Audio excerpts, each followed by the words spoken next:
Can you see it? Can you see the drop of water falling from this leaf?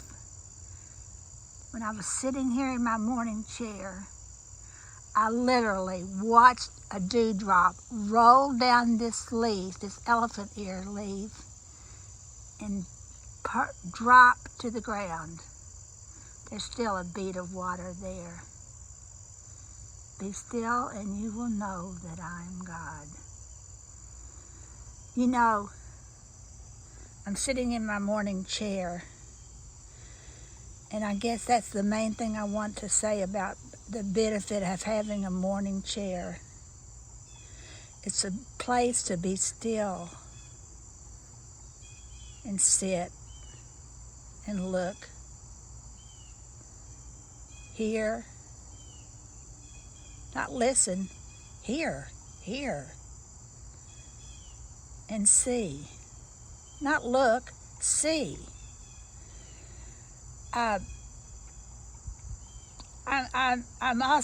looking at several different nature journals right now, and there was a naturalist named William Hamilton Gibson who wrote several nature treatises. In the beginning of one of his books that I'm reading, he said, "The boy who goes to the meadow looking for woodchucks will find woodchucks." And that's the truth.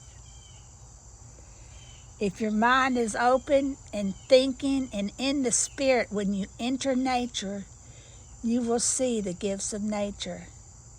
If you're scurrying around just trying to get from here to there with as little distraction as possible, just trying to accomplish something, just trying to make a buck, you won't hear it. You won't see it. For you, it might as well not be there. But if you sit and look and see and hear, nature will unfold them for you. One of the greatest nature writers of all time is Dorothy Wordsworth. And I think one of the things about her is that she was a lady. She was William Wordsworth's sister. She wasn't supposed to be writing. She was supposed to be his secretary, just toddling along, making notes so that he could remember them later. What a pig. She didn't try to write. She just tried to make a note here and there. Well, she has written some of the most brilliant nature notes that I have ever read, and a lot of them are just 1 or 2 lines. But she always, not always, but often when she started made an entry for a day, she also always said the time and the date. Well, she always said the date. Sometimes she said the time. She often reflected upon the weather. That's why I started doing that, because that's part of our observation, isn't it? The time, the date, and the weather. But then she would say, "We stood on top of the rock. We laid on the grass. We sat and did." In other words, they paused one place or another, and that's when the words came to her. She never wrote when she was skittering from one side of the lake to the other.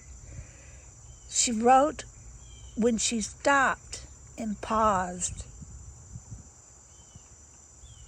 and she allowed nature to enter her spirit. So that's what I'm inviting everyone to do. If you're looking for any fresh ideas, look to nature. You don't have to be a naturalist. You don't have to be a nature writer. But stop, look, and sit and listen. Nature is a free model. It is a free daily word prompt for everyone who wants to start there. If you'll notice, my reflections from my morning chair rarely stay with the time of the day. They often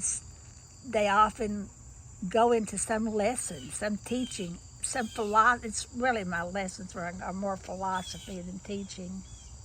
Occasionally I'll give you an art tip or a writing tip, but mostly they're reflections. I start with what I see. I let my intuition guide me, and from there the intuition takes over